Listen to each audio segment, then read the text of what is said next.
This is Cerebral Cinema. Movies of the mind.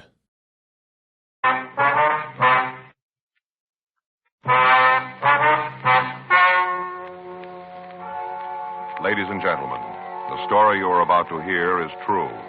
The names have been changed to protect the innocent. Dragnet.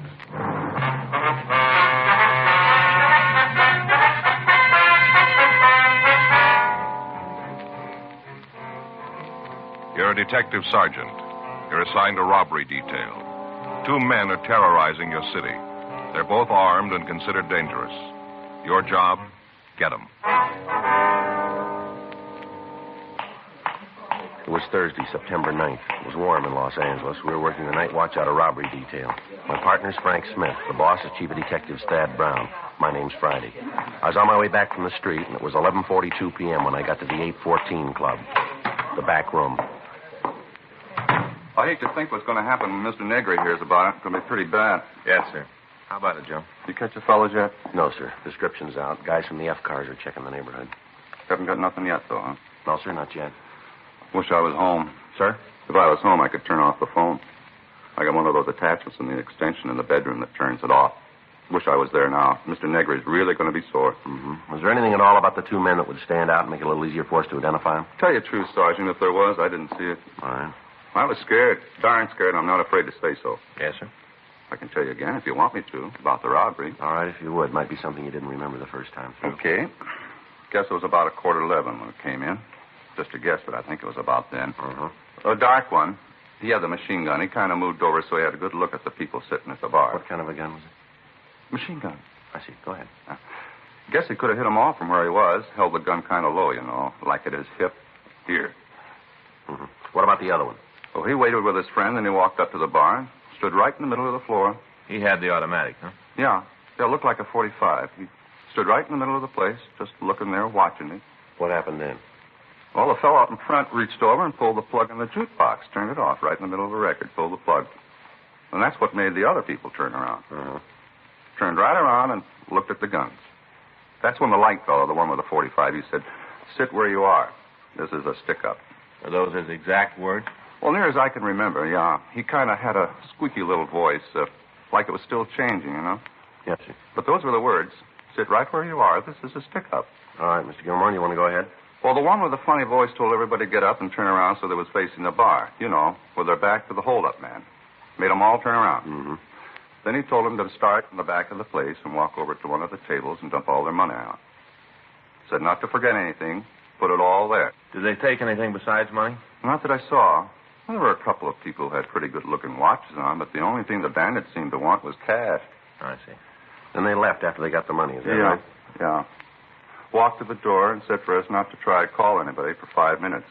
After that, they walked out. Did you see if they had a car? No, sir. Didn't even go near the door. We did like they said, 5 minutes, and after that, I called you. Mm-hmm. You'd know them again if you saw them, would you? You bet I would. You put me in a crowd with them, and I'll tell you. No trouble there. I'd know them. Oh, excuse me. Go right ahead. 814 Club. Yeah. Oh, yeah, Mr. Negri. Uh-huh. That's right. Well, who called you? Yeah. Well, there wasn't anything I could do about Mr. Negri. Well, no, sir. Both of them had guns. Yeah. All right, sir. If that's the way you feel about it. All right, sir. Fine. I'll be in the morning. Right. Night. Fired me. Well, that's too bad. I thought I heard you say you'd be in the morning now. Yeah. Well, I come in to pick up my money, you know. I see. Time I get here tomorrow, I'll have another change of heart, so hire me back. I've been fired 12 times already. 12. He always hires me back. Isn't anybody else who worked for him? Is that right? Well, he had a lot of trouble keeping help. He thinks I should have stopped the hold-up men myself. Just walked in with my bare hands and stopped them. Pretty silly when you think of it. Uh-huh. He says they're only kidding with the guns, that they wouldn't have really shot me. Pretty silly. Says he'd have bet on it. All right. Doesn't take too much to figure that out. Well. Either way, I'd have lost, wouldn't I? The description of the suspects, the method of operation they'd used, everything about the robbery sounded just as if it had been read from our M.O. bulletins. For the past 3 weeks, Frank and I had been after the two gunmen. All sources of information had been tapped. Victims and witnesses had been questioned and re-questioned. People in the immediate vicinity had been talked to. Mug shots had been pulled and worn out by handling. To date, in concrete information, we had exactly what we'd started with. Two gunmen who were moving around at will and robbing citizens where and when they chose. The victims of the latest robbery were shown the mug books, but they were unable to make an identification. The canvass of the area turned up no usable information. Frank and I worked until 3:45 a.m., and then we filled out the log and left the office. The next morning, we checked with Captain Donahoe and Chief Brown. As a result of the meeting, we arrived at the only possible solution to apprehending the suspect. Legwork and a lot of it. We spent the rest of the afternoon rechecking informants. At 9:30 p.m., we stopped for dinner, and then we went back to the office. You got the address Sam gave you? Yeah, it's here somewhere. Yeah, here it is. Yeah. You think it's worth checking out? Well, we got nothing else to do. We might as well. As soon as I get these straightened up, we can take a ride out there and see him. Yeah. Robbery, Murphy. Yeah, he's here. Just a minute. Friday? Yeah, Mur. Take 3, will you, Joe? Thanks. 3? Yeah. This Friday. Yeah, boy. When was that? Well, it's possible. Do you see anybody else? All right, we'll come right over. Bye. It's Highland Park. They just picked up a guy for 459. Yeah. Matches the description of our blonde holdup man. You think it'll check out? I don't know. They shook him down when he was picked up. They found a 45 with a full clip. It's pretty heavy for a burglar. Yeah, let's go over and talk to him. Sure be a break. We've been chasing luck long enough. Well, maybe we caught up. Frank and I signed out of the office immediately, and we started over to Highland Park. It wasn't the first time we'd gone out on a similar call. During the time we'd been after the holdup men, there'd been several others. All of them had to be checked out. We never knew when an odd piece of information might turn the lead that we'd been looking for. Just before we turned off onto Avenue 64, a call came in over the radio. All units on frequency 1, stand by. You want to turn it up? All Yeah, units I got on it. frequency 1, stand by. Stand by 11J4. All units on frequency 1, please stand by. Sounds like a good one. Yeah, wait a All minute. units in the vicinity of Highland Park area. All units in the vicinity of 6045 York Boulevard, Highland Park Division. Units 11F2, 11F3, 11F5, and 11F7. And all traffic units, attention. It's a big one. At 10:47 p.m. this date, an armed man entered the Highland Park Police Station and forced an officer to release 2 prisoners. The man was armed with a submachine gun believed to be a .45 caliber. Suspect is described Sounds like our boy. as WMA.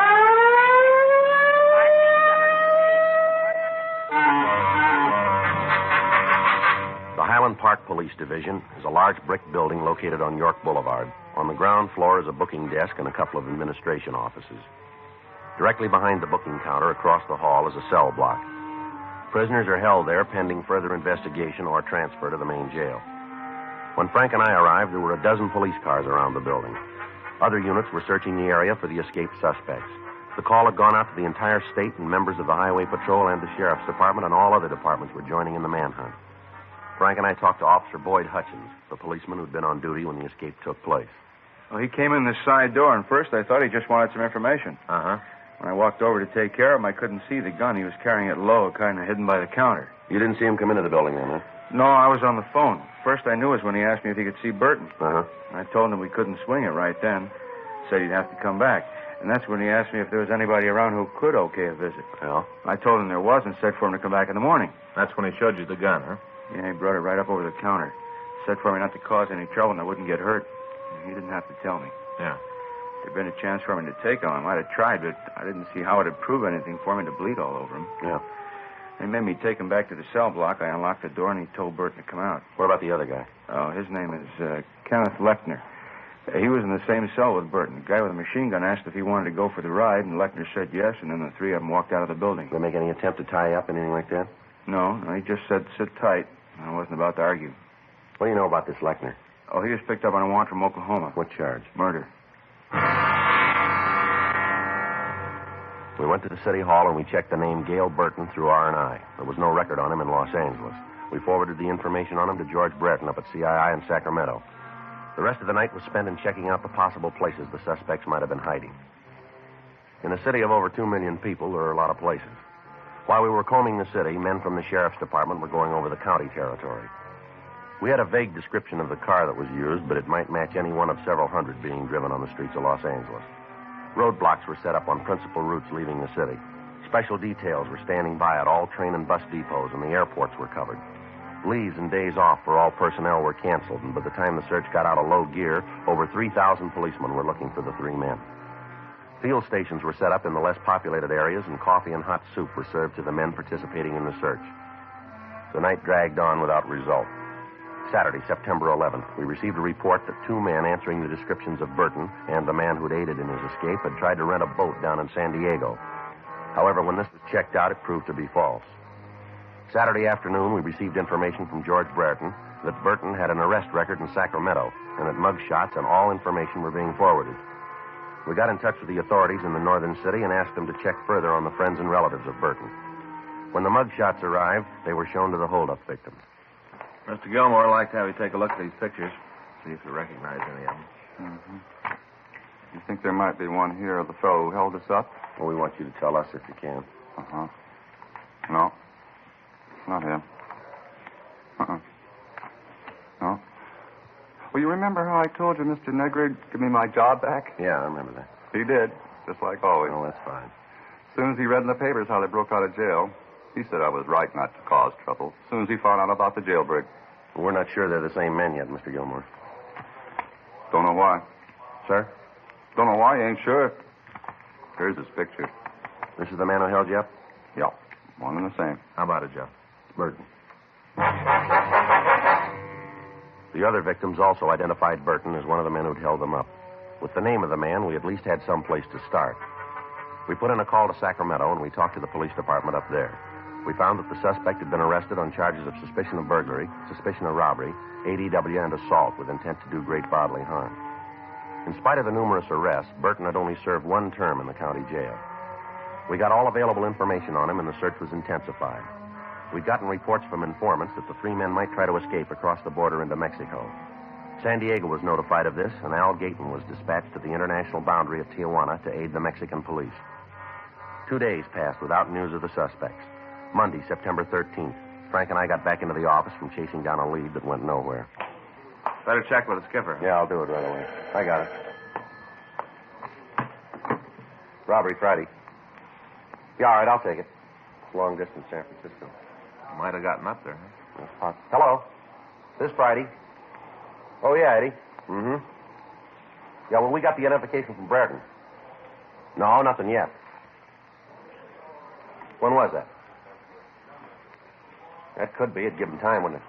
Just a minute, Frank. Yeah? It's Eddie Vandervert up there. When did these guys pull the first job? Well, I think it was August 16th. Place over on Pico. That's the first one, isn't it? Yeah. August 16th, Ed. No, the other one doesn't show up on any of the sheets.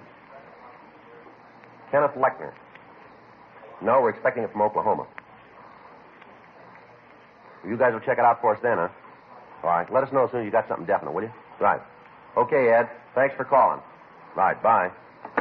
What's he got? Well, I got a rumble that Burton was up there the first part of August. He stayed about a week, he said. Yeah. Ed says he's got an informant down in the Fillmore district used to run with Burton. Might give us a lead on the partner. How come? Well, according to the informant, Burton met a guy up north. They got real chummy. They left town together. Come up with a name? Yeah, he did. Kirby Monet, M-O-N-E-T. Been in trouble? A couple of times. Petty stuff.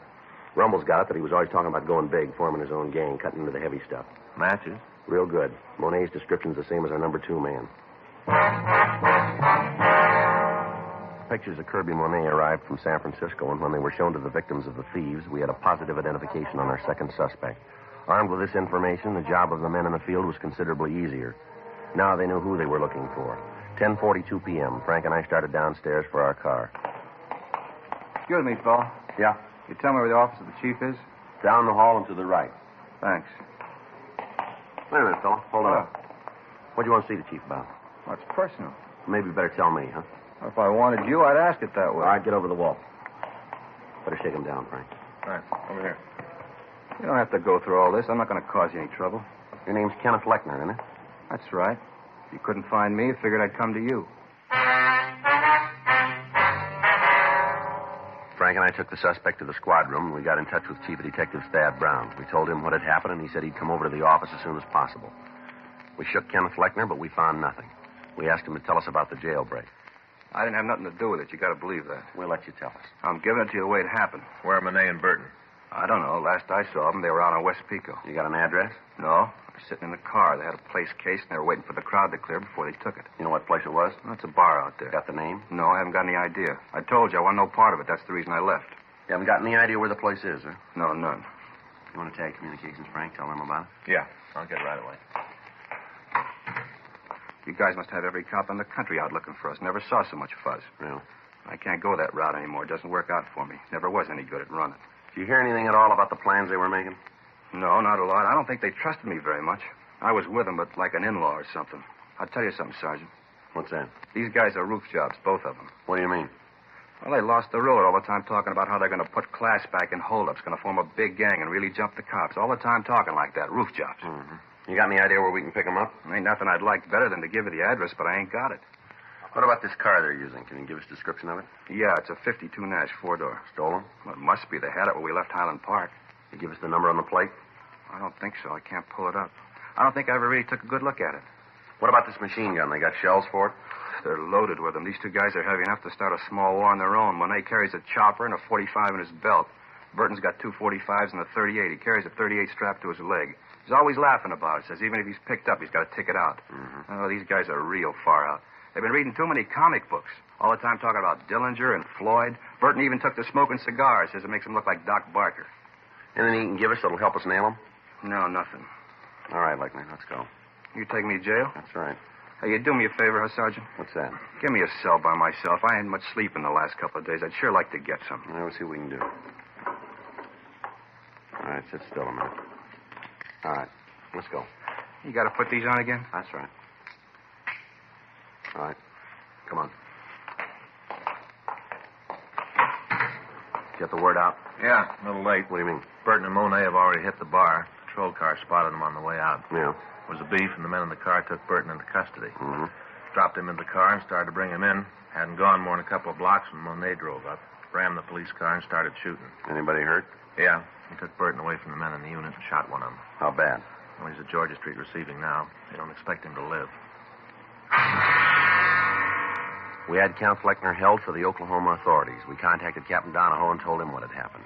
He'd taken over the search for the two suspects in the Pico area. A blockade had been set up on all streets leading into and out of the area. All vehicles were being stopped and searched. All pedestrians were being interrogated. Frank and I joined in the manhunt. By 6:30 the next morning, Wednesday, September 15th, the area had been covered without result. However, in checking all automobiles in the vicinity of the holdup, we'd come across a 1952 Nash, gray in color. The left front fender was damaged, and it matched the description of the suspect's car very close. We put a stakeout on the vehicle, and it was kept under watch for the next 24 hours. During that time, no one approached it. We checked the license number with Auto Theft Division and found the car to be stolen. It had been taken from the owner 5 days before on September 10th. We brought Kenneth Lechner from the main jail, and he positively identified the car as the one driven by Monet and Burton. At the end of the surveillance, a crew from the crime lab came out and identified paint scrapings from the damaged fender as having come from the police car that had been rammed. A crew from Leighton Prince came out and went over the car. While they worked, Frank and I stood by. Looks like we got it turned. Now, it's not going to do us much good if we can't find the guy with the key. Well, he should be about finished now. I'll check with him. All right. I'll walk over with you. Excuse me. Yes, ma'am? Something we can do for you? You know what those men are doing to that car? Police business. You a cop? That's right. You tell me what's going on? Investigation. Of what, the car? That's right. What are you looking for? Information. Not going to tell me, huh? Well, it'd be a little better if we didn't, ma'am. Okay. But he's not going to like it, not a bit. Who's that? The fellow that owns the car. He's not going to like having all you guys roam around. You know the man that owns the car? Sure. I'm figuring to get married. I know him. What's his name? Monet's kind of French-like, romantic. How long you know him? Not long. Sort of a whirlwind courtship, you'd say. Just met each other and we knew. You know where this Monet is now? Not right off. I know where he'll be. Where's that? At his place. I'm supposed to meet him there at 7:30 tonight. We got a date. Why, you want to talk to him? That's right. He's a nice fellow. You'll like him. Almost everybody does. Is that right? Never knew anybody met Kirby didn't want to be around him all the time. Everybody wants to be around Kirby. You know him. You'll see. Well, I won't be too hard, ma'am. Huh? He's already convinced us. We had the girl, Drusilla Roth, show us where the suspect was living. The results of the investigation by Leighton Prince brought out several partial fingerprints. These were identified as belonging to both suspects. We checked with the landlady at the apartment. She verified the fact that Monet and Burton had moved into the place 3 days before. She told us that neither man was at home. In our company, we checked the room. Under a pile of dirty clothes in one of the bureau drawers, we found several boxes of ammunition for the .45s and the .38. There were also several hundred rounds of cartridges for the machine gun. Because of the physical structure of the building, it was decided that the best way to keep the place under surveillance would be for one team to cover the front door, another to watch the rear entrance, and a third to wait in the room itself. Frank called the office, and Sergeants Murphy, Rafferty, and Benson, along with Lieutenant Stoner, came out to help us. We instructed the manager to stay in her room and not let on to either of the suspects that we were in the building. We waited. 6:45 p.m. Should be showing up pretty quick, huh? Yeah. Any word from Georgia Street? Well, I talked to Stoner when he got here. They've given Simon a couple of transfusions. Figure they're going to be able to transfer him to General the first thing in the morning. You going to make it then? Well, looks like it. They took a .38 out of his left lung, 2 more out of his hip. Pretty rough go. Yeah. What time you got? 6:47. Should be here by now if he's going to keep that date. Now, there's another one that comes first. At 7:06 p.m., there was a knock on the door. It was a signal that we'd arranged. We opened it and found that Lieutenant Stoner had come up to tell us that Gail Burton had been taken into custody. He'd approached the apartment, and as soon as the officers stopped him, he'd surrendered, offering no resistance. Stoner wanted to tell us that he and Benson would take the suspect downtown for booking. Frank and I settled back to wait for Monet. 9:20. Oh, I'd sure like a smoke. Yeah. Why is it, Joe, you and I always draw the stake inside the room where all we can do is sit? I don't know. You usually ask for it that way, don't you? Well, next time we're going to take one of the entrances. Sit out there in the car. Smoke when you want. If you want something to eat, you just run down the drugstore for a candy bar. It's a lot better duty, Joe. Sounds like somebody coming tonight. Yeah. What's that? Yeah. All right, Monet, hold it right there. Watch it, Joe. See him? Yeah. Down this way. All right, hold it. Any sign of him? No. He might have gone down the stairs. The apartment at the end of the hall. Right. Come on. All right, Monet, come on out. It's the last time around, Monet. Throw that gun out and you follow it. Not coming out. All right, let's go in. Wait a minute. I'll knock. All right, don't shoot anymore. I quit. I don't want to fight. Throw the gun out here. Right there. Drop it. All right, here it is. Don't like it, say. I got it. All right, hands behind your head. Back out of the door. Come on, turn around. Keep those hands where we can see them. Okay, I'm coming. I don't shoot anymore. I won't give no more All right, trouble. hold it right there. Now, don't move. Keep those hands up. I'll shake him. Here's another one. 45. Had it in his belt. I'd have given it to you. I wasn't going to try Yeah, anymore. sure. All right, keep still. All right. Take your hands down. Back of it. One at a time. All right, now turn around. You going to take me in now? That's right. That cop I shot, he didn't die. No, you're pretty lucky. And all you got me for is robbery. That's all. Just robbery. That's how it looks from here, doesn't it? Robbery, that's all. Jail term doesn't make a lot of difference. Is that right? Sure. Isn't a jail built can hold me? Not one. I'll get out. I'll be running again. You'll see. I wouldn't give odds. Huh? Bigger men than you said they'd come back. Yeah, show me. I'd sure like to meet him. Don't worry, you will.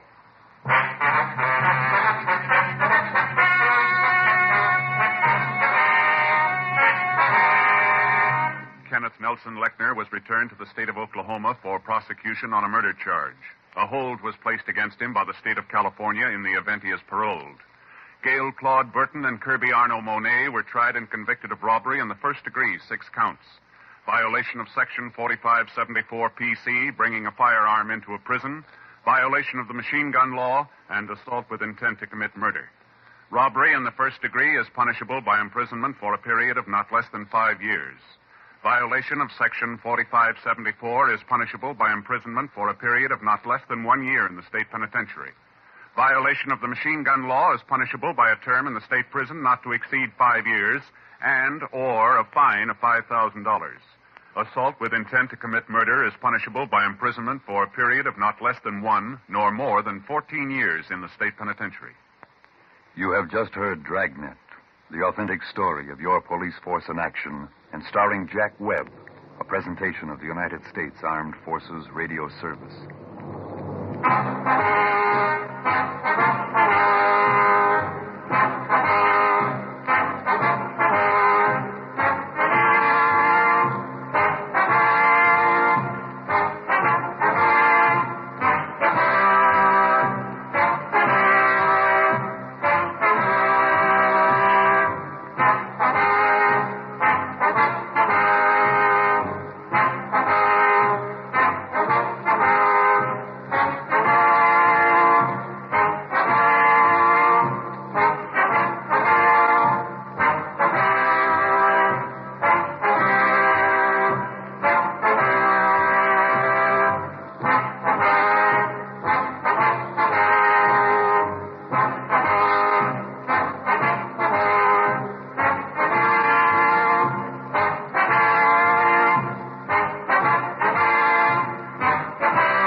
Cerebral Cinema hopes you have enjoyed this movie of the mind.